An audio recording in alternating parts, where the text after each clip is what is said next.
Hi everyone, and welcome to another episode of Small Talk. I'm Amy, this is my fiance Maggie. Hello. And together we are ThinkerThemer, and this is the series where we slow things down a little bit, talk about some IAQs or infrequently asked questions, and we generally have a bit of a cuppa. I've got a cold brew that I've added boiling water to, so it is a hot cold brew today. Okay.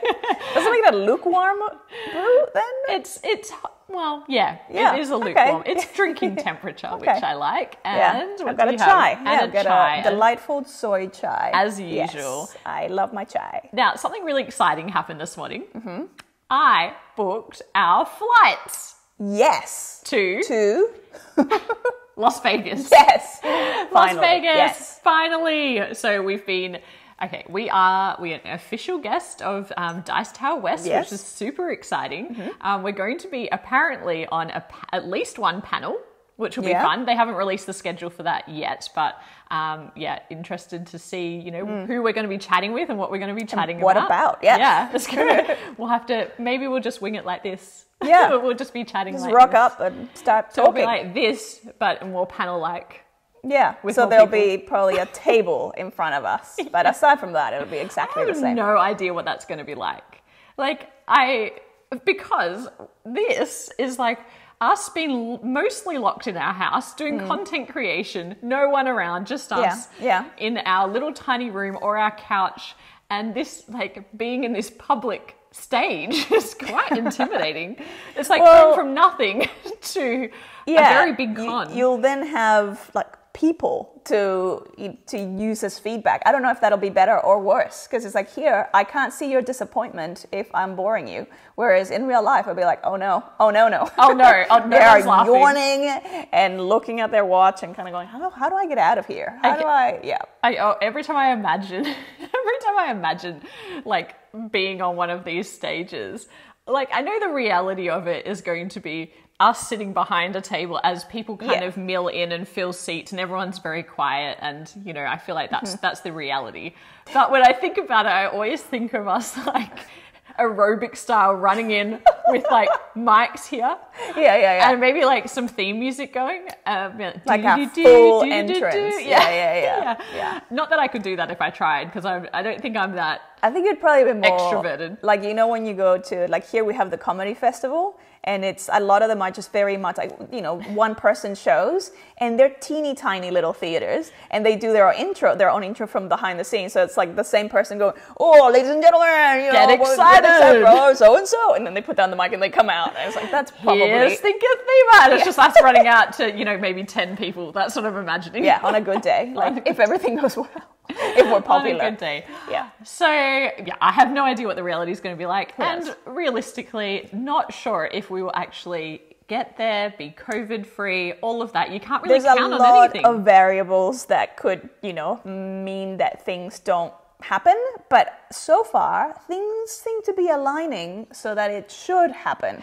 I mean, we've Fingers committed. crossed. We've committed, so we didn't... We're willing. We're willing Yes. and able at this stage. Yes, we didn't book our flights for a long time because we were very unsure. We came out of, world's longest lockdown, and now, Omicron. And so we've just been holding off, but we've committed now, and we will do everything we can to be there. So very excited. Yeah. So what that means is, for content, you might see some different backgrounds. We'll be on a different couch.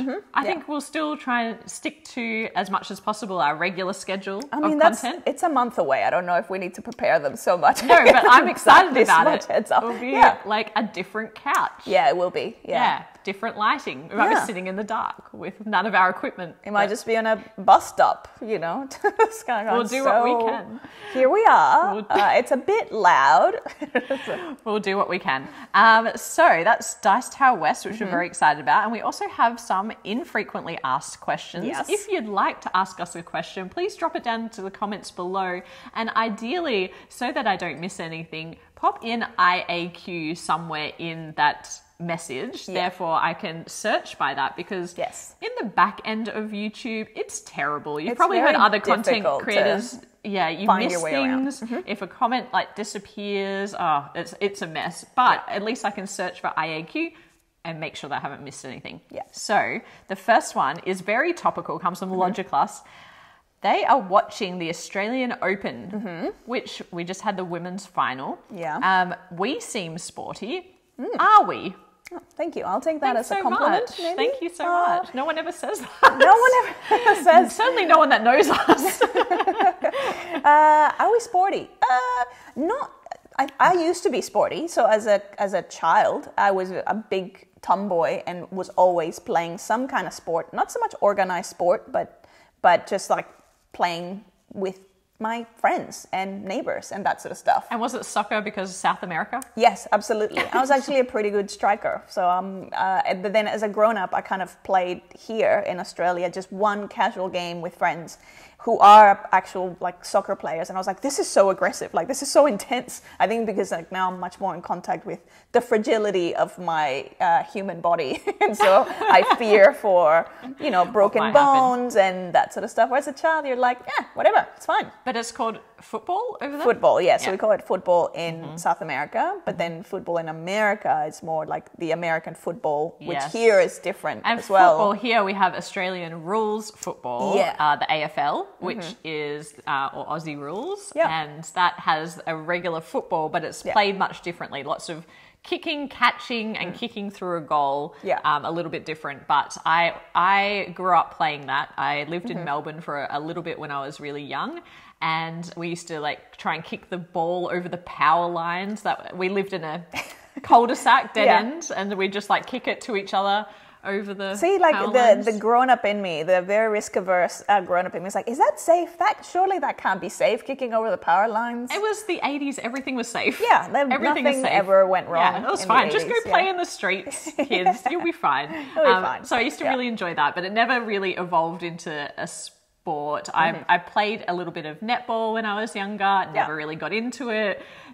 Yeah, I don't know. Together we've played a little bit of golf. We have some friends that are very much into golf, and I wish I was better at it. Yeah, we're not good. We're not good at all at it. Apparently I have a beautiful swing, but it's very inconsistent. So it's like sometimes it's great.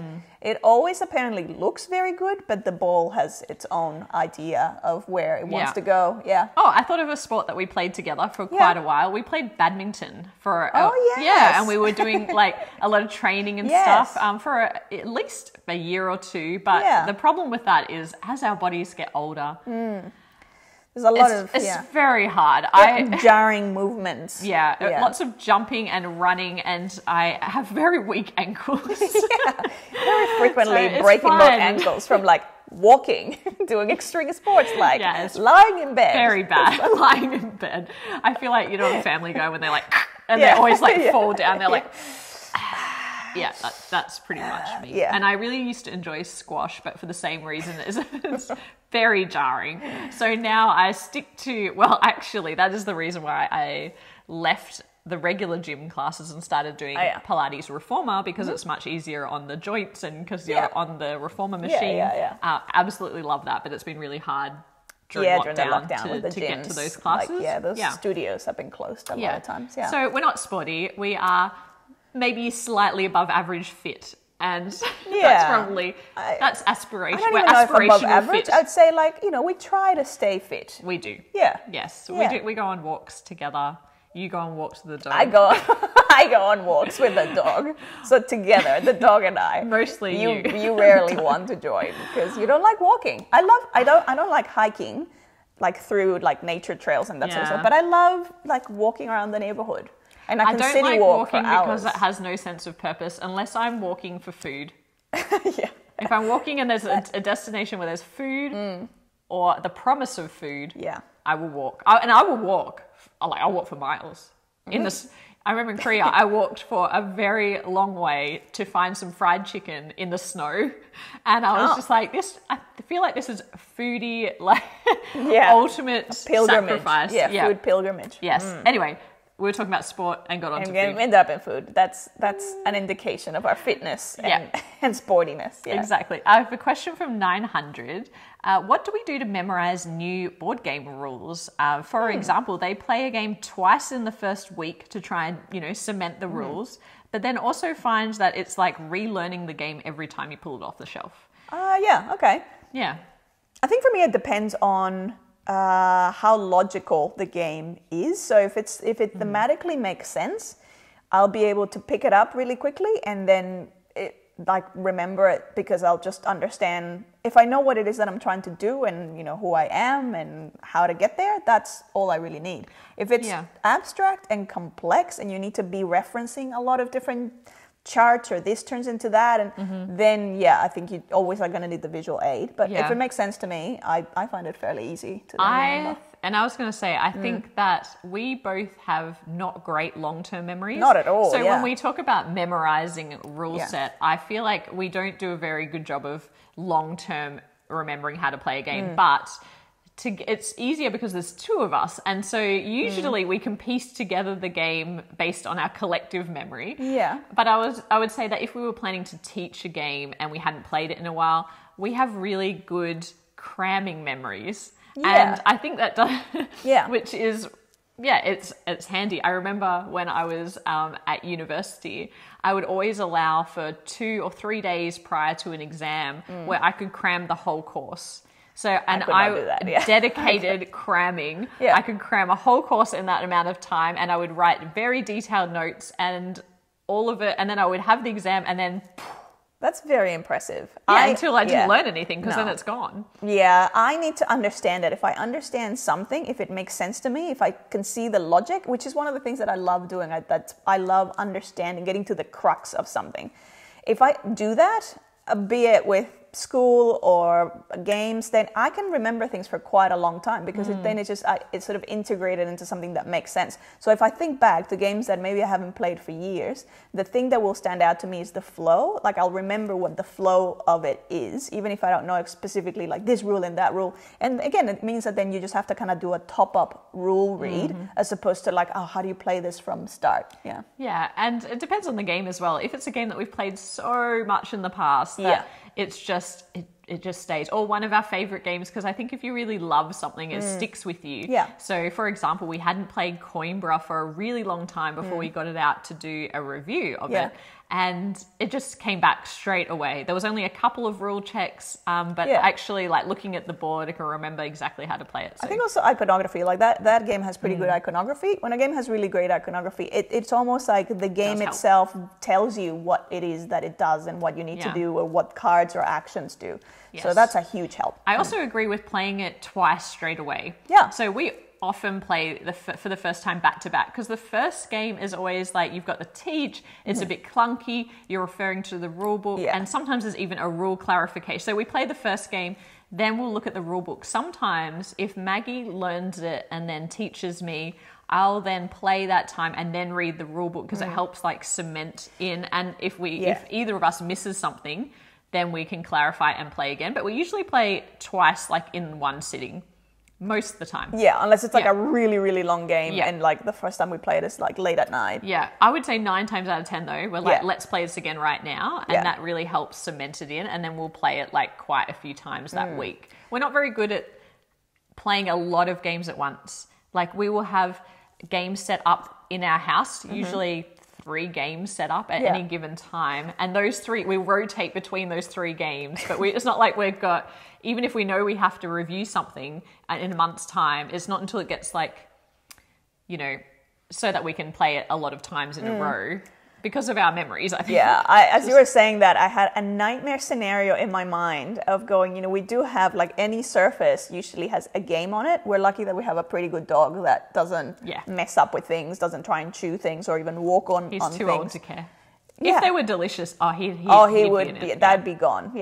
But what I was going to say is, like, imagine if you had, like, as you said, playing games at once. It's like, imagine if you had all of them on the go, and it's kind of like a turn by turn. So it's like you take a turn here while you're taking your turn over there. And that is a nightmare for me, like having to swap, like context swap from one game to another. I can't even do it with AIs when I'm playing solo and there's an AI and it's the same game and it's the same flow, but I have to like unplug what I'm doing and plug into like, okay, well, what's the AI doing and what's their choice and I can't even do that. I lose my train of thought. So you wouldn't be able to move around it'd be like at a gym where you have the different stations and you'd have to move around, take your turn. And do it like one on like... Oh yeah, you know how they do that in chess tournaments sometimes? But they're like, they take You wouldn't be able to do that. Not at all. Did you just talk about chess tournaments? No. Oh, I thought I tuned out for a second there and then brought it back around. I thought about it. So that's maybe weird. like, ESPN. It's like I've got ESPN. Talking back to sports. Yeah. So what were we talking about? Oh, yeah, swapping around, which actually is related to the next question. So thank you for that great segue. ESPN. There you go. Abe asked us, which was actually in response to our Boon Lake review. So we launched that this week. Check it out if you haven't already. We had a lot of thoughts about that game.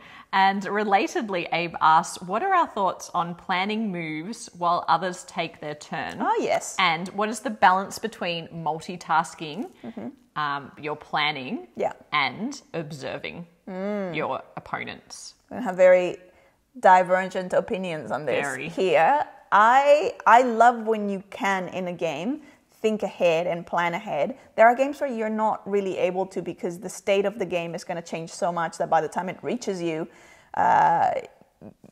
whatever you were planning is completely kind of useless or impossiple to do. Usually I like to be able to either plan ahead while other people are taking their turn, or have a plan. For example, Feast for Odin, where people can take your spot. Usually I'll have a plan A, plan B, and maybe a plan C, depending on how many players we've got. So that helps because it can keep me engaged and busy as I'm waiting for my turn to come back again.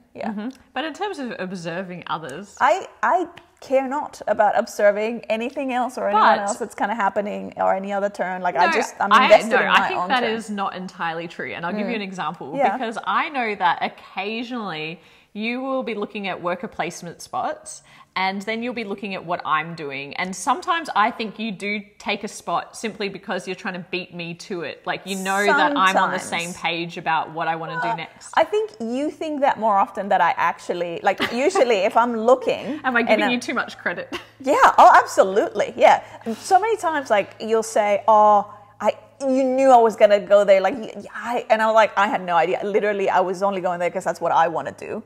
And it's like the fact that it's inconveniencing you is just a bonus. Yeah. And so we have very different perspectives on this because I can plan ahead as well. And so I do take a second to plan. But I think I'm... second. Well, I will come back to that. But when I'm planning in a game, I generally make up my mind about those first two things. But then I am also very aware of what everybody else is doing. Like very, very aware.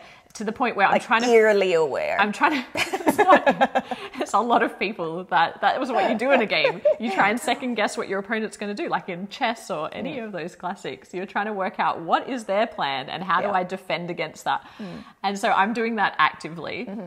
But there are two things. One, I've forgotten the second one already. I'll come back to it. But one is that if I make a great, clever move and nobody's there to see it, did it actually happen? Yeah. It's just like, you know how when you have kids, they're going like, Mom, look at me, I'm going to do this. Look at this. Especially when it's a combo. And I'm like, and then I do this, and then this happens, and then this. And Maggie's just like head down in her own puzzle. I'm like, Maggie. But it's like when I have, but this is interesting because it's like I get a lot of, like it's almost like my enjoyment is internal. I get that internal satisfaction of like, ooh, that was an awesome combo. So when I'm about to pull off an amazing combo, I'm not like, look at this.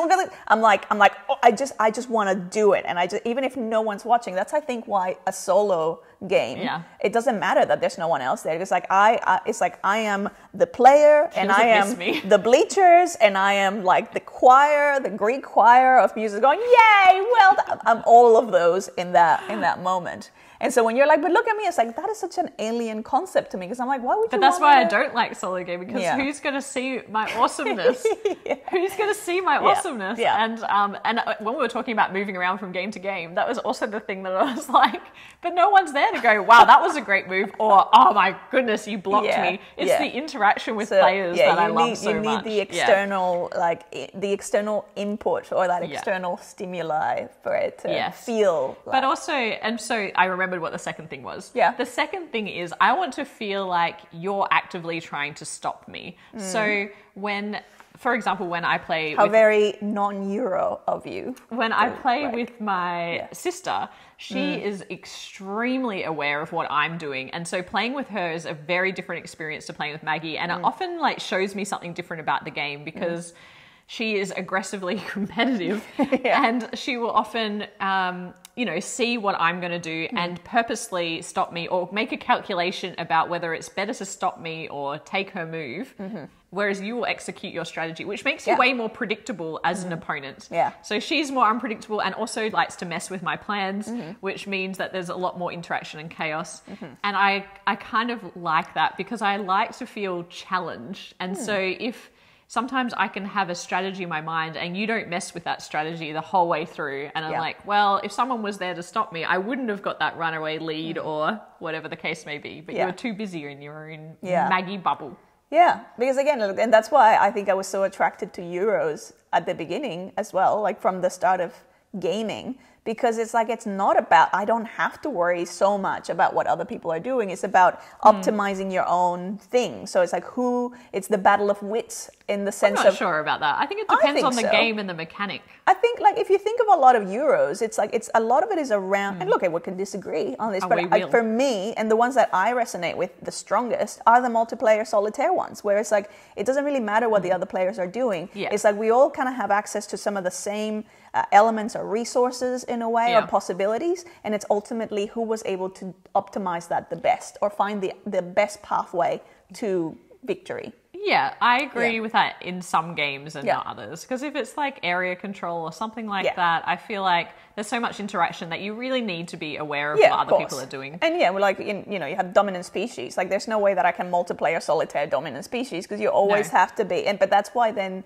again, and it's that player preference. For me, they tend to rank lower. I don't enjoy that. Like having to be outside of my own head. Having to interact with Amy, it's awful. Okay, and relatedly, we had 2 people ask a very similar question, which kind of relates to this. So William and Master Yoda, great name, how do you handle AP-prone players when you play in your play group?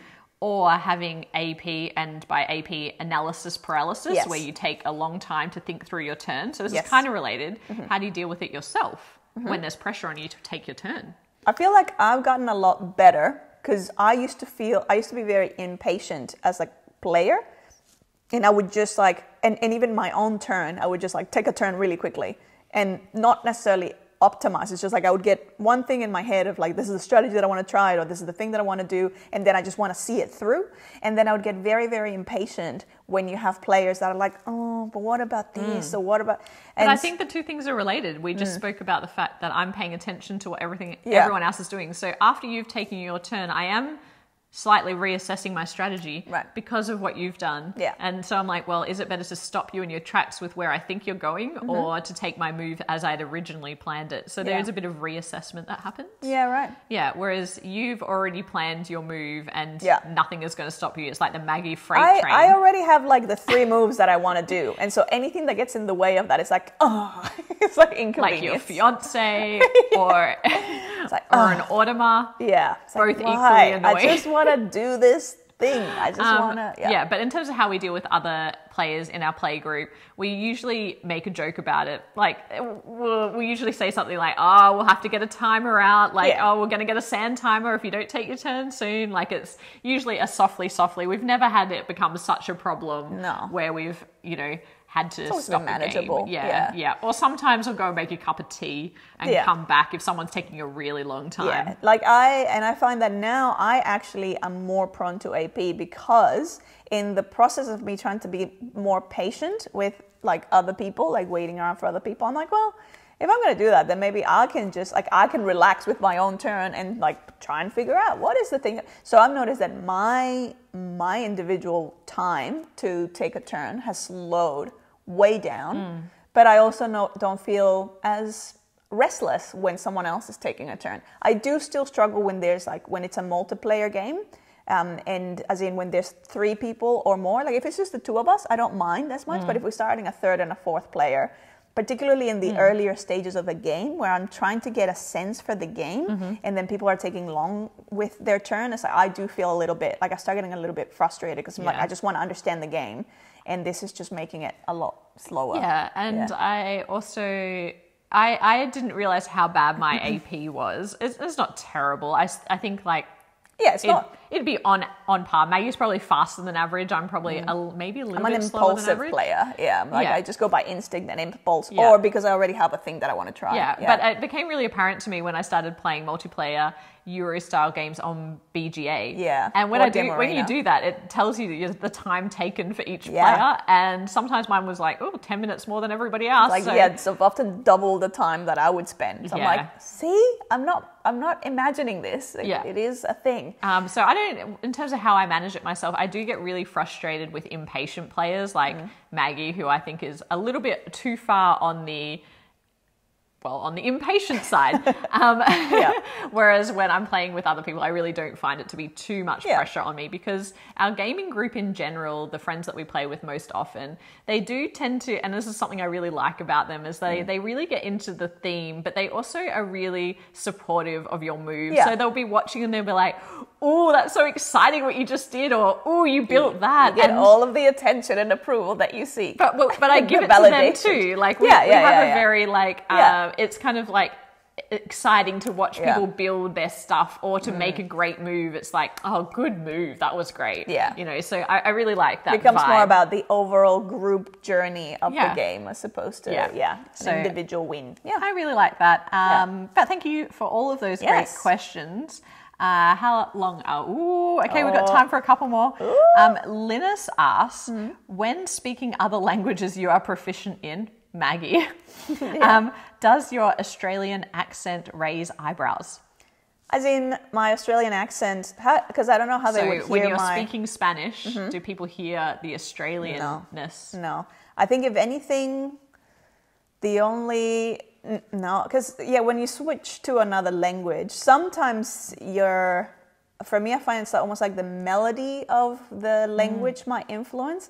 Like when I started learning French, I noticed that then when I went to speak English, for some reason it was coming out more British than bizarre. That was the only time that I was like, what's that about? Like, what gets crossed in my brain? What wires get crossed that happen? The only thing that's happened is, like, obviously I grew up in Venezuela, but then I left Venezuela when I was a teenager, and I've only ever now, since that time, I only ever speak to my mom really in Spanish, and my mom's Dominican. So from my friends that knew me from high school, they say that now my accent in Spanish, it's closer to the Dominican accent. Is that about the words that you use, or is it more about the accent? It's more like the melody and the... like in Venezuela, the S at the end of a word kind of disappears and it becomes like a sound.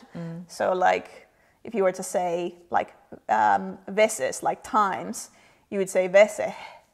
Like it's just like a lazy, it's like I can't even be bothered, putting my tongue in the shape of an S. But yeah, and so those sort of things, but I really love that about like South America, and I've noticed in Central America when you like meet people, like this time we went to a game day recently, and there were a group of Spanish-speaking people from all different countries. Yeah, and you very quickly, quickly were like, "Oh, I haven't heard the Venezuelan accent in forever." It was so good to hear that, and like the different accents, you could pick them really quickly. And it's like it's interesting with so many countries in close proximity. But then I guess you get that in American states, and I'm not sure if you get that in Australia. You do a little bit of regional. Yeah, depends on whether you're more regional country versus city. Yeah, there's probably a little bit, but not as marked, I don't think. So thank you for that question. And then Craig asks, do we watch behind the scenes stuff about music and movies? Ooh.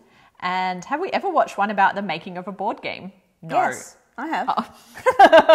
So music and movies, yes. This is the reason I went into filmmaking when I was a teenager. It's because I used to watch the behind the scenes, and I would see, like, I would love the bloopers, and I'm like, it just looks like they're having such a great time, not realizing that the bloopers are like 2% of all of the footage that gets recorded. But I'm like, I just want to be in that like group of people, like having that great time. And so I used to watch more of it now. But from behind the scenes in terms of board games, there's a few documentaries on like the board game industry, and I can't remember what they're called, but the making of a particular board game. Wow. So there's a couple where they talk about the one that I remember, isn't the Game Changers? I can't remember which one it is, but it's more of like they talk to a lot of different designers. So they talk about their process and how painful and how difficult it is to the whole journey into creating a game. But then at the same time, you are actually following one designer who's creating one and like all of the iterations and the play testing. And so, yeah, you see a little bit of that.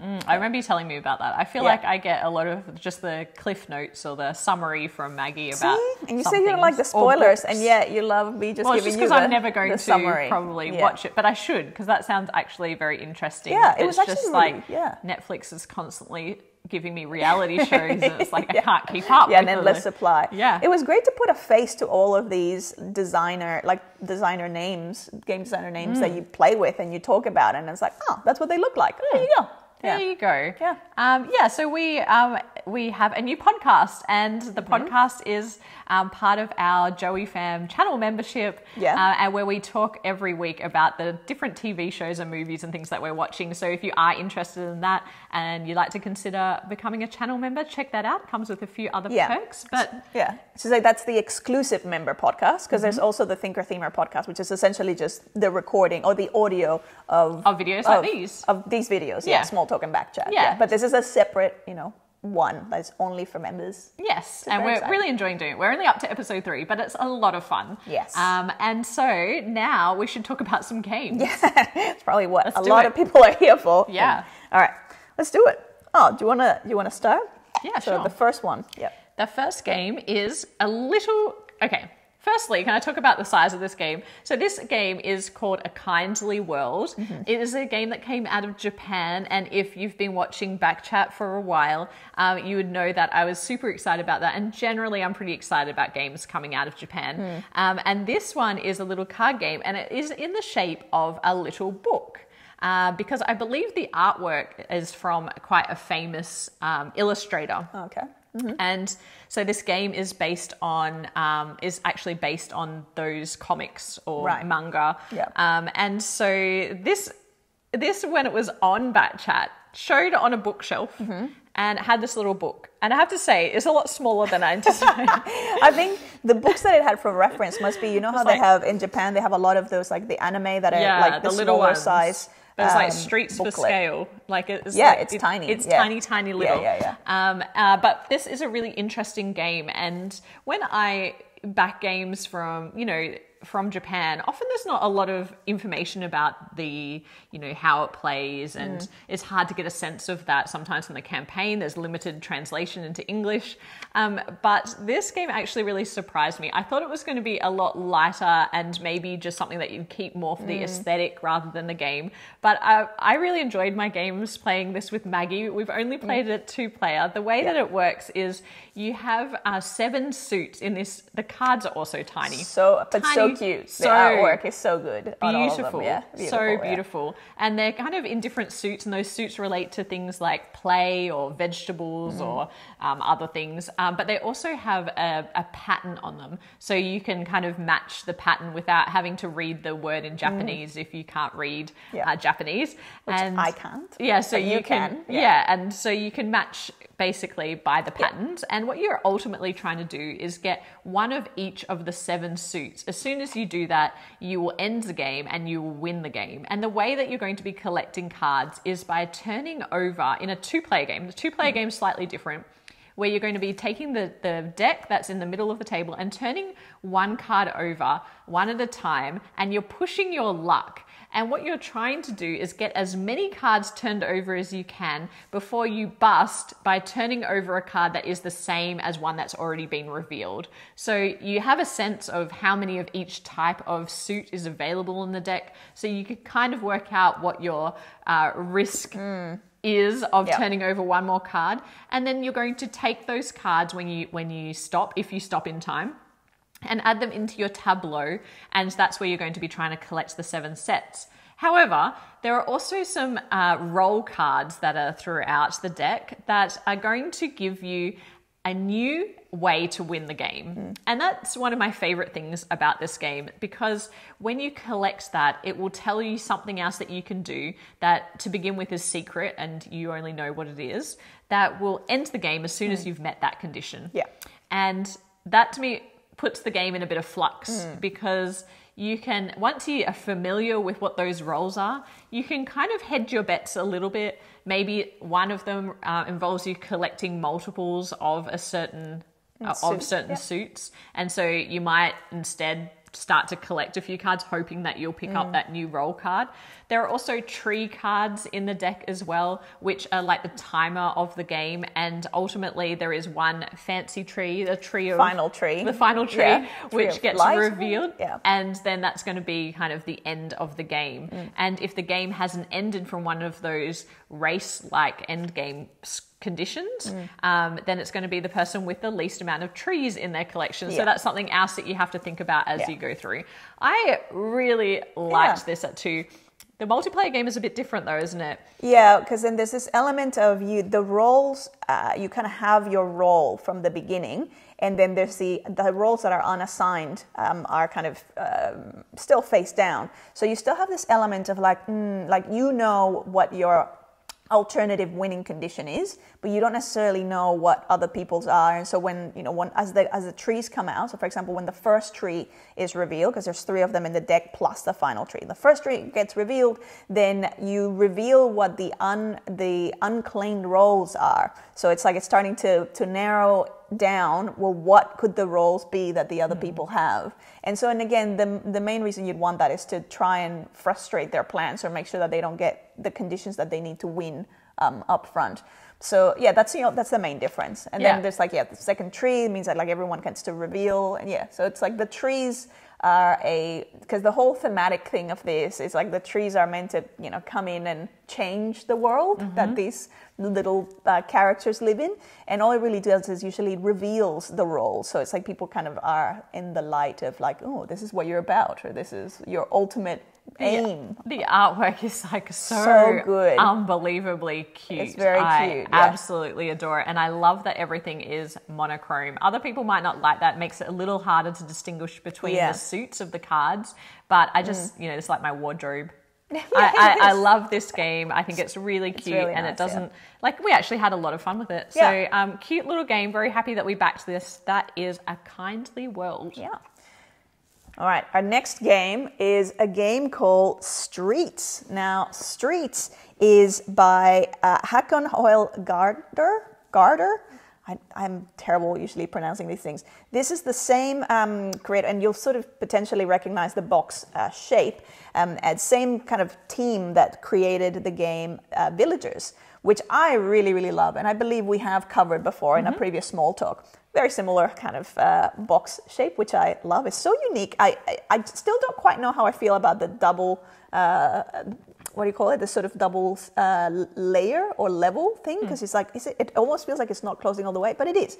So in Streets, we're actually playing as individual real estate entrepreneurs. So we are going to be creating all these or planning the layout of all these different buildings, and then trying to attract the right type of people to them, because we've got shoppers, we've got parents, and they're all going to be attracted to individual types of businesses. So very simply, what's going to be happening on your turn is you're going to be placing one of your building tiles. You're always going to have 3 different tiles in your hand, placing one of these building tiles on the main sort of city area, following adjacencies of roads. So you're kind of always creating this sort of path of these little roads, placing the right type of people on them, and you've got like your shoppers, you've got your hipsters, you got your parents, which is really great. The actual components themselves are so cute.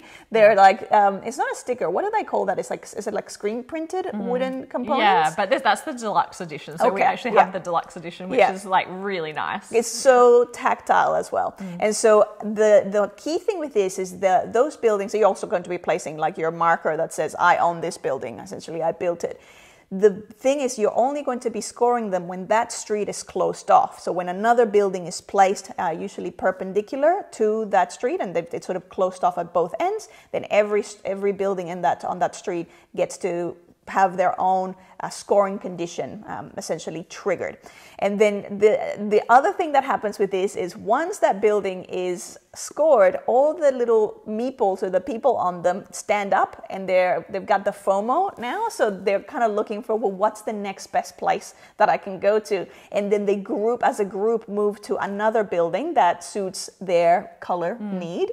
But that in and of itself becomes its own fun little game, because you're trying to make sure that you're capitalizing or attracting the people of that type to the buildings, to your buildings, not sending them off to your competitors' buildings. Because when you score the tiles, every additional meeple that you have on that tile is going to give you an additional victory point. And so it does affect the timing of when you build things. If you see there's a lot of green people hanging out wanting with the FOMO, you might be like, well, I'm actually going to play my green tile because it can bring all of those victory points over to my tile. So I really like that element about this game. It's simpler than Villages. A lot simpler. A lot simpler, but for that reason, it will probably see more table time than Villages, because it is a really straightforward game to teach, and everybody intuitively understands building out streets of businesses and attracting those people. It's very, very simple. But I like that as you get familiar with the game, there are things that you can add in.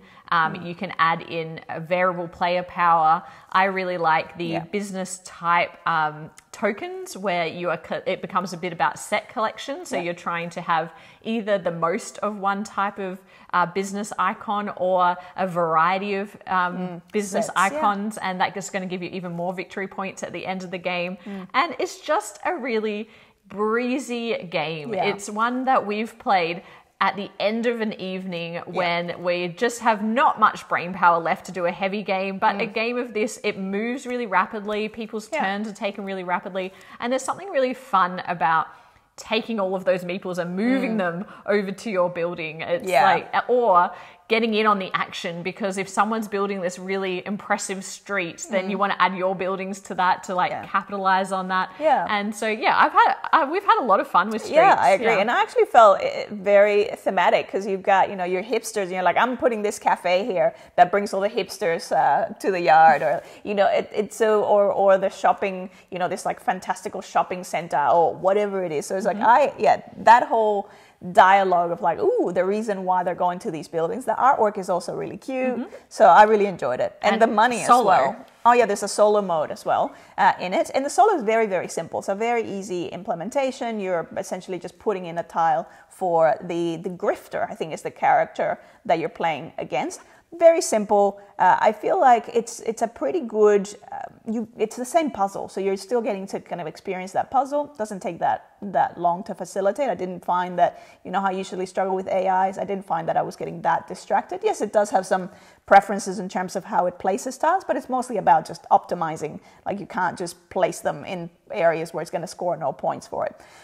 Interestingly, like, I often find that I get very, very close. Like, the scores between me and the AI are very close.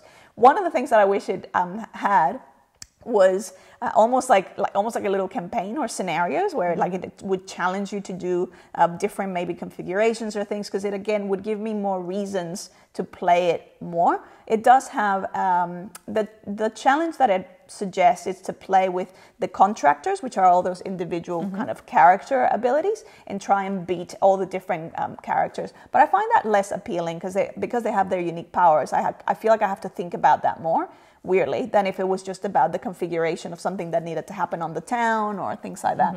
But yeah, really great little game. And has one of my favorite components, which is in the deluxe edition, the wooden money. Yeah, it's wooden so money. Unnecessary, and I Entirely love it. Unnecessary, It but is so just, tactile. Oh, so tactile that when you make the money, you're like, yes, I can feel it. Yes, I can feel the money. Yeah, very cute too. Yeah, great game. That is Streets. Yeah. Now the next game that we're going to look at today is Mr. Cabbagehead's Garden. Now, this was also a game that we backed on Kickstarter, and if you've been following along, I did one of those horrible things where I didn't realize that I was actually locked out of a pledge manager, a backer kit in its entirety. I wasn't getting any emails. I don't know what was going on. There was a tech issue at their end. And so when I finally worked out that I was missing all of these pledge managers, there were so many games that I hadn't actually met the time for. This was one of them. So I missed the cutoff. They very graciously, instead of sending me the premium deluxe edition, they'd actually sold out by that time. They sent me the regular edition, and then separately they sent me the deluxe components. So when you're seeing that in the B-roll, it is a bit of a mix of the regular box, but all of the deluxe components. Yeah. So Mr. Cabbagehead's Garden is a really interesting card placement style game where you are trying to puzzle out combinations of vegetables into your garden. And in this game, the way you're going to be drafting those cards or the vegetables is really interesting, because in a 2-player game, you're going to be revealing 3 vegetables at a time. And you have a currency in this game in the form of beeples or bee meeples. And the card on your left is going to cost you a bee. The one in the middle is going to be free. And the one on the right you can take and also get one of those bees if they're available. And so the currency is kind of a closed economy where sometimes there are bees that are available, sometimes there's not. And sometimes you have them and sometimes you don't, which is going to dictate just how many of the 3 are actually in your choice set. And what's really interesting about this game is once you've drafted your card from the 3, you are then going to place one of the cards at the bottom of the pile and the other one you're going to leave for your opponent, but you get to choose which position that vegetable is going to take. And therefore you can really mess with someone. If you know they need a vegetable but they have no bees, for example, you might put it in the spot where they have to pay a bee to get it. So it can be a tiny bit mean in that situation, but you get other vegetables to choose from too, so it's not so bad. Now what you're doing in front of you is you've got 3 rows of 6 cards. And those 6 cards in each row can be made up of any combination of vegetables, but if you put adjacent vegetables next to each other, so the same vegetable next to each other, that's what triggers them to score. So if you just have a single vegetable by itself, it's not going to score for you. But then what's really cute about this game is you are creating a garden. And so there are all these configurations of gardens that are going to score you more points at the end of the game if you can figure out how to puzzle them into your garden. So it might be having the first column and the last column having the same vegetable within the column, or it might be having the same vegetable in all 4 corners of your garden. So there are things that offer you a lot of benefits at the end of the game. And then there's this other added element of your nosy neighbors. So in this game, there are a number of cards or these kind of quite thick tiles that represent all of these nosy, pesky neighbors, because you're quite an introvert in this game. Yeah, so be left alone to tend to your garden and have an award-winning garden by the end of it. Yeah. And these nosy neighbors, one of them may come and visit you at the end of a round, and they are going to destroy parts of your garden. Not destroying it. It's just when you go on holiday, so that's what they call the breaks. It's like a holiday. They're just like helping themselves to some of the vegetables in your garden because they're like, what a shame. It's just going to rot. I'm just going to go in. I'm sure Mr. Cabbagehead won't mind. Oh, Mr. Cabbagehead minds very much. He minds. Stop being so pesky neighbors.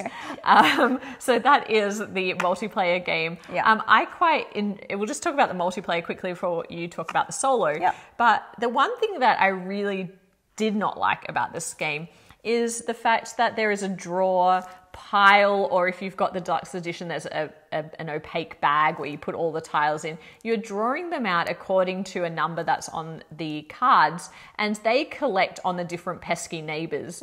And at the end of the round, or the holiday is triggered, you are going to select the neighbor that has the most of those tokens. But I find that process of, after everybody's turn, drawing in and placing tiles so annoyingly fiddly. Like, I just wish there was another way of choosing a random neighbor or not at all to come visit you on holiday. Just at the end of the round, I felt like it was unnecessarily complex and just involved a lot of tokens that it's kind of like, I don't know if that needed to be the method because it's just a bit annoying, and it's just a way of randomizing which neighbor is chosen, if any.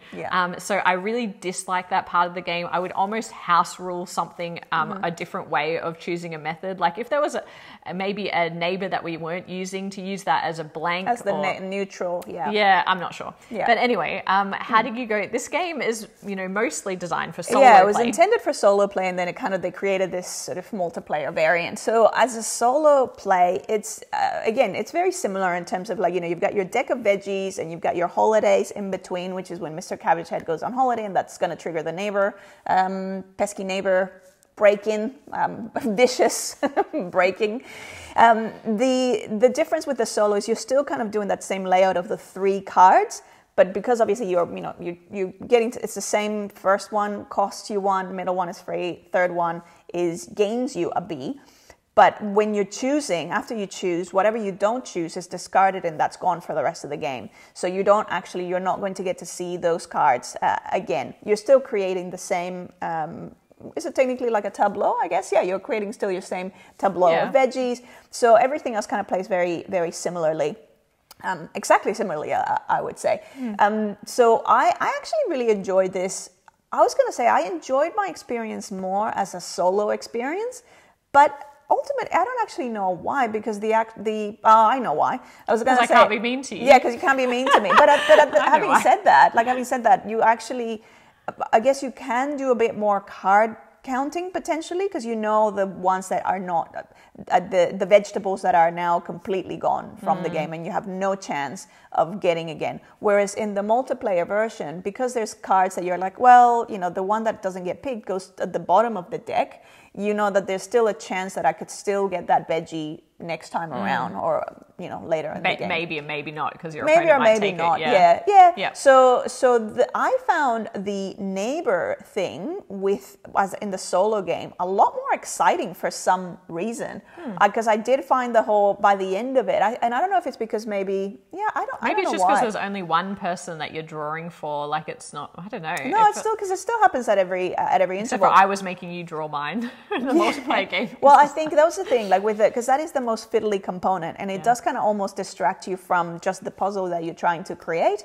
There must be ways of doing it. I did find that just having them face down, having the tokens like shuffled and then face down, and then I would be grabbing the right number, but I actually wouldn't be revealing them. So I would just be grabbing, almost like I'm paying chips, like paying those tokens to the pile, and then when the holiday was triggered, then I would reveal them all, allocate them, and go, oh no! That's a bit easier than sorting them. Yeah, so we were like sorting at the same time, and that took a bit longer and made it more tedious in between your turns. But the puzzle itself, I really enjoy. Actually, I thought the puzzle's really clever. There's a lot of games that work with the adjacencies, and I like the end game scoring conditions.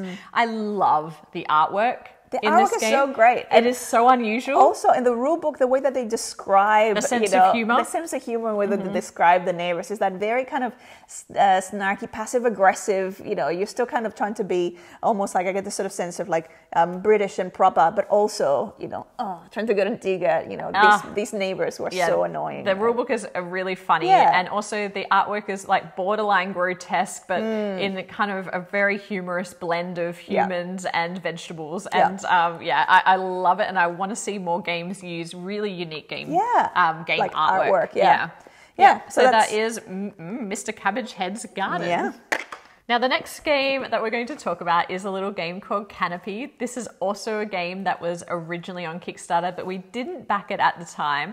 But I've been hearing such great things about it that I was very lucky to be able to find a copy in retail, and I grabbed that as quick as I could. Yeah, that's nice. I'm glad you did. I mean, Canopy, we're actually playing, again, I don't know technically what we would be. We're like a forest designer, a god of the forest. We're getting to actually collect all the different components to make, either, really, really tall and beautiful trees, or the ferns and the plants that are going to create the foliage of the forest, or the wildlife that is going to be, populating or be part of this beautiful tableau that we're going to be building over time.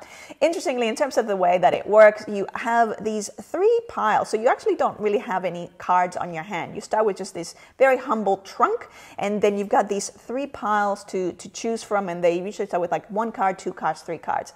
Interestingly, you're going to be going through each one of those and deciding, do I want this card? Because as soon as you take that pile, you have to take every card on that pile, and you have to place them. You have to commit to them straight away. And then if you don't like it, you go, no, I'm going to leave it there. Then another card gets added to that pile. We go on to the next one and go, do I want, now these 2 cards? Maybe not, I'll wait. I'll put it down, add to that. So those piles are going to be growing. And then eventually you might commit to one of those piles. Or usually if you don't want to commit to any of them, you can just draft a random card from the top of the deck for that season. So again, the thing that you're going to be creating is you have to commit to those cards. And it's usually going to be a mix of things that you want and some things that you're like, oh, this is not ideal. Or things that you know that your opponent wants. And it's a really interesting card drafting mechanism, because once you've moved on from a pile, you can't go back. So you can't be like, now I'm going to move on, and then be like, oh no, I actually want that one now. No, you've committed. You've got to keep moving on. So there may be a chance that you can get it next turn, but now, it's if you've moved past it, now it's going to be your opponent's turn, and they may take it. So yeah, it creates for this very interesting push and pull of going, oh, is this the right time for this? And sometimes you might end up taking just the 1 card because it's exactly what you need. Or the other thing that happens with this is when you get the canopy card, so like the top of the tree, you have to place them. So you might end up, you might have this aspiration of creating this incredibly tall, beautiful tree, which also at the scoring rounds at the end of each of those season decks, there is a scoring for who has the tallest tree, and there's like an interim scoring as well. So you might be wanting to kind of get that tallest tree, but if you only had 1 trunk on the go, you get one of those canopy cards, you're forced to place it. And sometimes those canopy cards have a 0 on them, because the way that those trees score is the canopy times the, whatever points you have along the way on that trunk. So sometimes you're forced to play a canopy card that makes your entire tree worthless. Yeah, and there's lots of different card combos that make this game really interesting. So the cards are very, very thematic. They all represent, the things that you would find in a rainforest with specific species of plants and animals. Yep. And you're going to be adding them into your forest. But what's really tricky about it is, for example, if you have 1 fern, it's worth 2 points. But if you have 2 ferns, it's worth 0 points. And so you're trying to also kind of work out, well, you're pushing your luck. You're like, if I can get my second fern, but then I know I'm going to try and draft a third, but your forest or your rainforest is open information. So if Maggie then knows that I need a fern, she might be like, I'm just going to draft that fern and get it out of the set here and kind of take it into my forest instead. Yeah. There are also negative cards. So there are fires that can rip through your rainforest and destroy cards in there before it gets scored. There's weather, that if you can get the right combination of sun and rain, you're going to be able to get more points at the end of the game. And there's just a multitude of ways that the set collection plays out. And I think it's just really interesting. Yeah, the wildlife is probably one of the main things that sticks through and tends to score only at the end of the game, but often gives you a different abilities throughout the game. They often have like a once per season you can do this, or kind of break one of the rules in whereas everything else gets destroyed after every scoring round. Aside from all your of trees. The plants. The trunks are still there, but all of the plants. And then when those trees are scored, they're scored and that's it. They only score once, which is I thought is another interesting thing. In terms of the cards, as you were saying, like it is quite thematic, and it does make sense why the card does what it does. The other day, I had there was a jaguar that was forcing the other player once per season at the end of the season of discarding one random animal. And it's like, well, why are they having to discard the animal? Because clearly my jaguar is just eating them. Eating away at my but forest. it's like, but that kept happening with a lot of the different cards. And even like there's a seed card that allows you to draw some seeds, which again gives you at the end of that season, which gives you kind of other things, other benefits, or they help you create more of your forest. But then if you have things like fire cards in there, it actually adds to the number of seed cards, which is something to do with the regeneration of, like, sometimes as a fire goes through, you have more of the seeds. So I did find that one of my criticisms with this game, though, is it's got flavor text, which I love on the cards because it gives you a bit of an idea as to why this, like what this species is, but sometimes the iconography is not very clear. And so sometimes I wish that they had what is it that this iconography means? What is it that it does? Like, what is it that you're able to do with there the is card? a good glossary of all of the cards, but it's a bit hard work to look up the cards because there are so many different cards. One of the great things about this game is it comes with so much variety in terms of the different cards, but because of that, you often pick one up and you're like, I can't quite remember what that means. And I feel like the iconography could have been a little clearer, and then you've got to go and consult the rule book. So that was a little bit disruptive. This game, I should say as well, it says on the box that it plays 2 players, although in the rule book itself, there is a variant for 3 or 4 players, which we haven't tried, and also a solo variant as well. But we played it at the ideal 2. And just in terms of our review of this game, I just found this to be such a relaxing experience. And there's all the tension of like what you're putting in your rainforest, but it never feels directly like stressful. It doesn't feel stressful. And when we were playing this, we would put on some rainforest sounds that sounded a bit like a day spa. So that was also helping to the relaxing vibe. But we played this again. We were playing this late at night, and it's just such a nice end to the evening. It's quite a long game for a 2-player game. It says 30 minutes on the box. I would say that most of our games were at least 30 minutes. But you get to sit, you're building out this rainforest, and you get so much satisfaction out of how it comes together right up until the end, because you're adding points that are going to score not until the end, but you've also got these immediate points along the way and little goals that you need to meet each round, like the tallest tree. So I actually really enjoyed this game. Me too. It's light, it's a little longer than most 2-player games. So if we felt like just sitting down and having a cup of tea after dinner and this game doesn't take a lot of brain power, and it's just a very pleasant experience. Highly recommend. That is Canopy. And for our last game of small talk, we've got Mantis Falls, a game of trust. Another game that we backed on Kickstarter. I love the tagline of this game because it's like life, a cooperative game that's only really cooperative sometimes. So if you've followed the channel, you know that we're not really big on cooperative games. I wasn't even aware that this game was coming. So I was like, a cooperative game? It's like, wait, what do you mean by sometimes? Sometimes. And the reason is, well, I'll talk about the theme. So in Mantis Falls, we're in the 1940s in a mob-run town.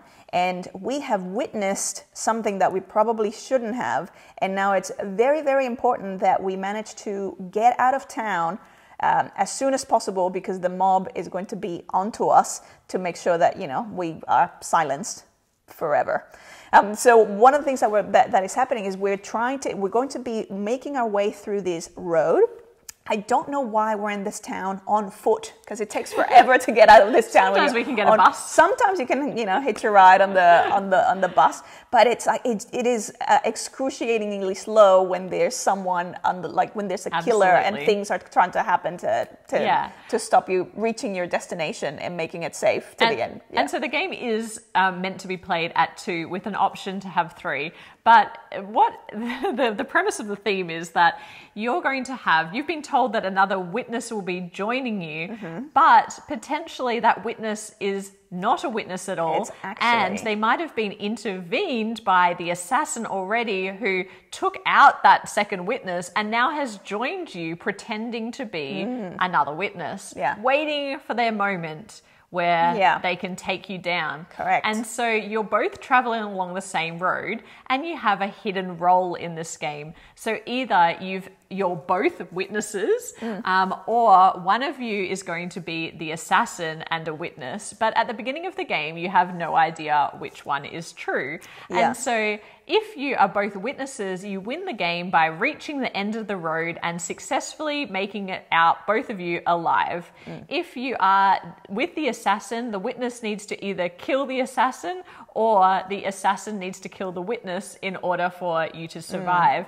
And so even if you're the assassin, what's interesting about this game is you are pretending to be a witness at the beginning of the game and trying to make out that, no, let's cooperate, because what's going to be happening... Don't raise any suspicions. Because the game is going to challenge you in that every time a player makes their turn, they have to draw from an event deck. And this event deck has, interestingly, seen and unseen events. If you draw a seen event, it is public information. Everybody knows what's going to happen at the end of the turn when the event is resolved. But if it is unseen, it's going to provide you with some information about what's going to happen, how many life points the opponent has that you're going to need to cooperate together to take down. Otherwise, you're going to incur a negative penalty or perhaps a benefit if you manage to defeat them. But you don't have to be truthful. You can kind of talk your way around what that card says. And if it's an unseen event, it might say on it, well, if you don't beat this opponent, then one of you has to take some wounds.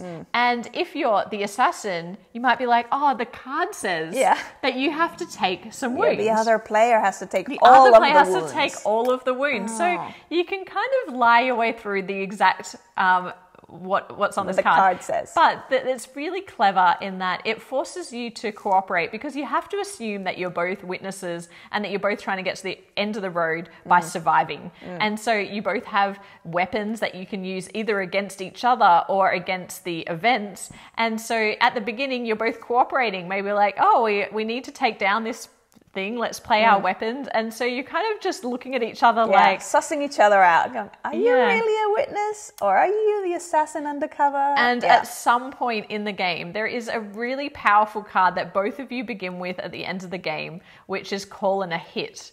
And if you are standing near a phone on the road, you're able to call in a hit only if you are truly a witness to take out the assassin. And it is an extremely damaging event that will almost like certainly... 9 wounds or something crazy. Will almost certainly kill the assassin. But you don't know, because if you kill them and they're a witness... Then you both lose the game. Then you both lose the game. So there's this constant tension. It's quite interesting. There are some different things you can do in the game. Like you can get some one-off abilities if you recruit some allies that sit in front of you as a tableau. There are condition cards which you can also play down in front of you, which allow you to do different things under the right conditions, or to discard them to get to do some benefits. And what's really apparent in this game is it's actually really difficult to heal yourself. Very difficult. I guess, that kind of makes sense, because the game takes place from sunset to the end of the day. So you've got like sunset, night, and then dark, which is the most treacherous and the riskiest sort of part. And so I guess if you do take wounds and things like that, there's not that much that can be done. Foot. While on foot on a road, you're in trouble. You've made some poor decisions.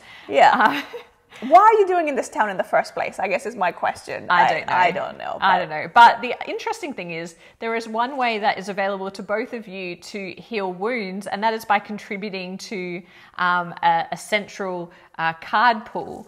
So conserving energy. You can conserve energy, but once there's 4 cards that are in that energy pool, conserved energy pool, you can actually remove them in order to heal one wound. And so you need take extra steps. So you're using up your energy.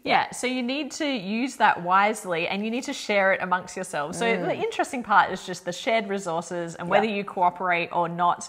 I have not played such a deep deception game that exists for 2 players only.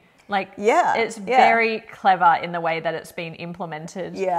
Because it's usually a group situation. But the fact that you do need to cooperate together in order to win if you're both witnesses is just really, really clever. It is really an interesting combination of both, as you said, the deception, but also quite a tough and, somewhat, semi-intricate events management, because you often have with a lot of the deception games, it's kind of like, oh, we go on a mission and then it's like, oh, someone sabotages it, we fail or we pass and that's it. Whereas in this one you actually have events, and then you have the choice of the cards to try and battle those or work together, or like, so there's quite a lot of layers going on. There is, yeah. And on top of that, you're physically like going through this road and you're seeing what's ahead, and you're seeing, it's like, oh, there's going to be problems ahead, there's an ambush on that road, or I can take a bus and bypass all these things. So there's quite a lot going on, which is interesting as a combo of things. The game itself aesthetically is really interesting too. So the board is a mat, like a cloth mat, and then everything is in these bags. I believe we backed the more deluxe edition, but it is really beautifully deluxe in that there's some wooden components for your life tracker. It came with sleeves. It was just like, it is a really nice production and a lot of game in a little box. And it's just one of the most interesting two-player games that we've played in a long time, I would say. And generally speaking, Maggie and I don't really enjoy deception games. Yeah, I'm not a fan of deception games Maggie as especially. a genre. I don't mind Avalon and I like those games, but I think what can happen in those games is, when everybody piles in on one player, it's just like, let's take them out. Trash talking and like, whereas when it's just you and one other, it seems more like interesting in a deception kind of thing, and it's all about timing and when you reveal yourself as the assassin. And I did get quite a lot of joy out of a couple of times where I successfully fooled Maggie, although in our last game she just decided that in her, I should talk about the last gasp mechanic, because that is quite interesting. When you take your final wound that would otherwise kill you, you get to have a last gasp, and that last gasp is one opportunity to play any cards in your hand that you can that are going to restore your health. And if you can do that, then you get to go on in the game, and you can do that up to 3 times to survive. So it's always good to have a little bit of health in your back pocket to use for that last gasp. But in Maggie's last gasp in one of the games, she just decided she would take me out, because on the off chance that I was the assassin. Look, we were going to lose anyway. So it's like, if we're both witnesses and I'm dying, then we would lose the game. It didn't matter because you died. So it was fine. But then if you were the assassin... Which I wasn't. Which you wasn't. Sorry. We're both going down together. So there is a... Sorry. Oh, I was going to say, the other thing that's really interesting with this is you can play multiple cards when you're playing the action cards, but they have to be the same suit. So that's, again, another layer of like, when you're doing that hand management and going, what could I play, or what could I sequence together? It's not just any of the cards that you have. It's like you often can either just play one card or maybe 2 or 3 cards that are on this suit, but there's not. So again, it's more tension in the choices that you can make. And the other interesting thing is you play them down in front of you, all the action cards you want to play, but then they alternate from player to player, which you can actually disrupt the other player's action plans by playing your cards in the right order. So it's very interesting as a game. If you enjoy deception games, highly recommend you check this out, especially if you find it hard to get a bigger group together, because you can play it at 2, obviously. It says 60 to 90 minutes on the box. It is quite a lengthy game, but I would say that we were doing it in 60 minutes. We were very bad at it. I feel like we were dying quickly. We never really managed to completely succeed. Well, as the assassin, yes, like killing the witness, but both of us getting to the end. Both of us getting to the end, because surviving those events is actually quite challenging by itself, even when there's no assassin trying to get you. And so we haven't tried it at 3 players. The third player would play, I believe, as a bystander. Well, you're kind of shifting the active player. So there's like 2 players are usually going to be the active player, and then the third one is going to be the bystander, and then it shifts again. And so it'd be an interesting shift in the dynamic. But at least then there would be more trash talking there, because then you'd know that one of the 3 of you is an assassin. But if you are into deception games, and it is a game that really grew on us the more we played it, check out Mantis Falls, a game of trust. But if you're still here at the end of this very long video, thank you for watching. As always, we love doing small talk and chatting to you all. We will be back with some more board game reviews soon. If you enjoyed this video, please like and subscribe. We are closing in on 10,000 subscribers, so please, if you haven't subscribed, subscribe to the channel, and we'll be back to talk to you more soon. But otherwise, bye for now. Bye.